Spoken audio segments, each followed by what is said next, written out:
I can't look them in the eyes. No, that's just because they're beautiful eyes. Wait, no, mate, please, you go. You're saying what I'm saying. I'm saying what you're saying. The same thing. Yeah. You're doing this on purpose. You make it. Do you like Keep it going. Do you like What you need to do is start visualising your life outside. I'm getting out. Of course, this is all dependent on continued good behaviour. Pretty stressful. It was pretty stressful, yeah. Yeah, definitely. I definitely felt like it was. I was taking it home with me, but also we had very different jobs to do. Like I was given permission to kind of just like not limit myself at all, and I feel like you were the opposite. Taylor's always limiting, so I feel like it was stressful in different ways. I had to really psychologically get over my instinct, which is to try and be polite or to try and limit myself in order to make people feel comfortable, because Dee doesn't do that. So that I found quite stressful, like allowing myself to be a dickhead. It was also stressful, you say making the movie, knowing if the movie was going to get made. It's been a long process, but one that I think we're all so proud of. Filmmaking is hard, and when you make films like this, which I think is thrilling and it's got loads of action to it, but it's also I think socially important. It's streaming. Fucking entertainment's alright, bro. You got a new cell, mate.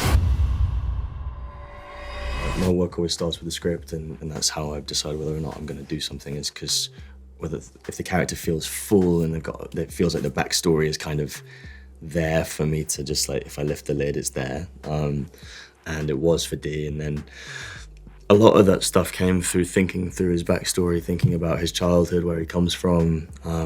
I kind of instinctively realized early on that he is the way he is as a coping mechanism, as a survival mechanism, and then I asked why, and I got deeper into that and come up with a whole backstory about his father and his childhood, and his kind of the fact that he doesn't see himself as kind of from one place, and then identified the estate he grew up on and all that sort of stuff, and then listen to lots of podcasts and reading and thinking about people who I grew up with. People a lot of Dee is like a mishmash of people that I grew up with who I don't know where they are now, but there's a good chance some of them are where Dee is. I mean, he's supposed to be scary, that is the point. But yeah, I'm glad I don't identify as Dee in my life. Mate, I'm always scared. I'm always scared of Tom. I can't look him in the eyes. No, that's just because they're beautiful eyes.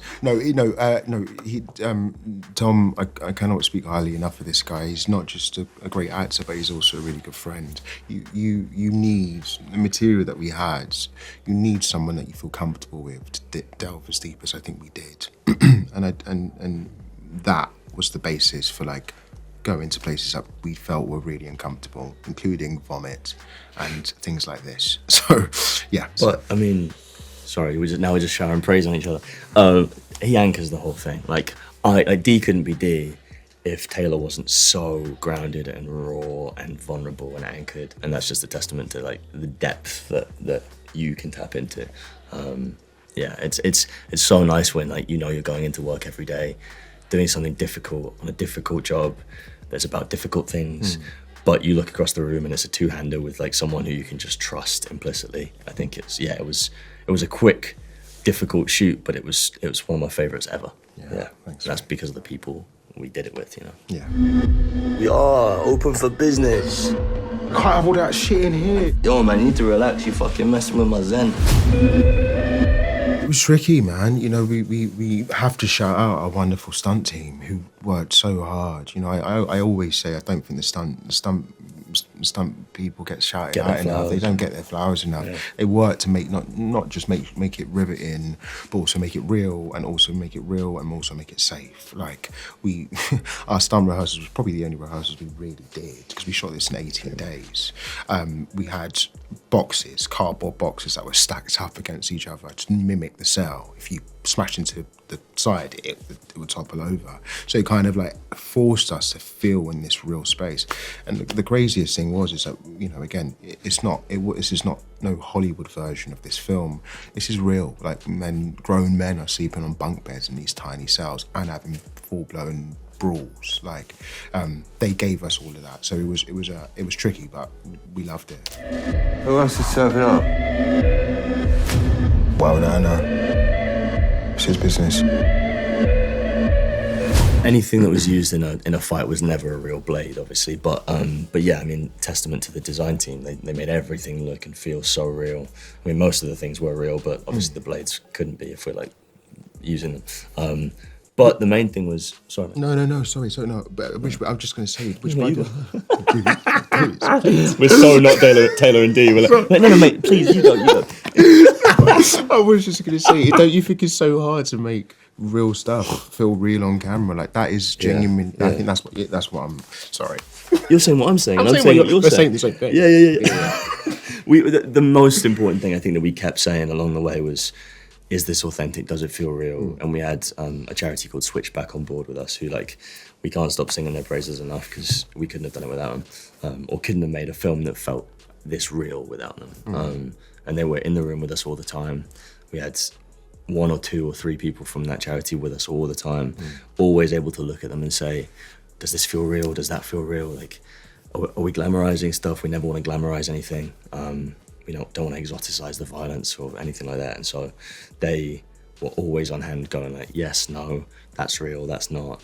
And then a lot of them ended up in the film. And so we made something that feels almost like Chloe Zhao, how she did like Nomadland or The Rider, where it's like you've got a few actors who are kind of anchoring the piece, and then around them you've got quote unquote real people who have lived that experience. And it's a really cool way to make a film. It's really unique. I'm going to get a job. Look after you. You are this close to getting out of here.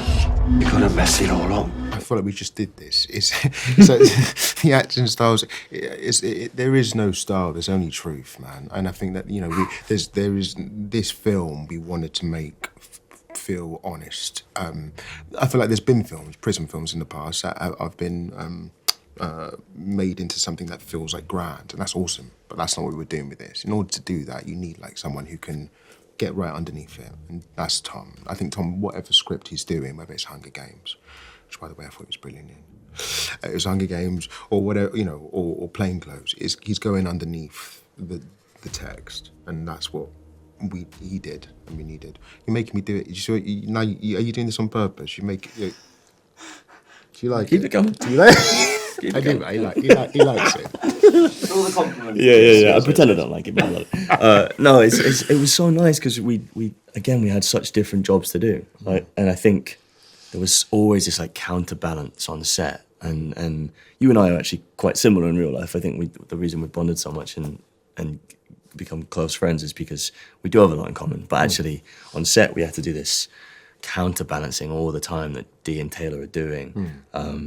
And it's such a nice way to do it. It felt like doing like a two-hander play in a black box studio, right? But except the black box studio was like this big and really claustrophobic. And so it felt, people say this a lot, but it did feel like making music, like improvising music. It felt really raw and kind of always being the kind of yin to each other's yang at whatever was required in that scene. Yeah, it's cool. Full big boy. Fucking get a slap. Careful. I don't need to be careful. You be fucking careful. It is a wonderful thing when, art, movies can comment on life. It doesn't happen all the time, but this particular one I think did. And I think it is really important because I think there's so much happening in our reform system that we don't talk about. And the thing is, it affects all of us, whether you like it or not. It's like, you pay your taxes, you're contributing to this system. So we need to see something about the kind of men and women, by the way, that we're reforming, because it is meant to be a reform system, really, isn't it? Or rehabilitation, whatever it is. But we got to help people and not break them, But yeah, I think there's a moment in the film as well that I love, which is where Taylor and Dee are having a smoke in the cell, and it's kind of the first moment we get to see them slow down and just talk to each other as humans and as men. And I think there's this moment where Taylor talks about his backstory and kind of talks about how he ended up inside, which first and foremost is like, to get to that point in prison, because it's a big no-no to ask why someone's there. The fact that they're talking about it is vulnerable, and then Taylor says why he's there, which is basically he kind of made one mistake, you know, and it wasn't a violent crime. It wasn't a crime where he intended to do someone harm. It was more out of need than anything, and someone got hurt. And then, you know, D's reason is different, and he's more bottled up about it, and there's more shame there, I think. But I think, to me, that speaks to the rehabilitation starts before someone ends up in the system. It's like it should do. It should start with support on the outside when someone's young and they don't have resources and they're in poverty, or they're turning to like selling and shotting drugs because they need to make money and they don't have another way.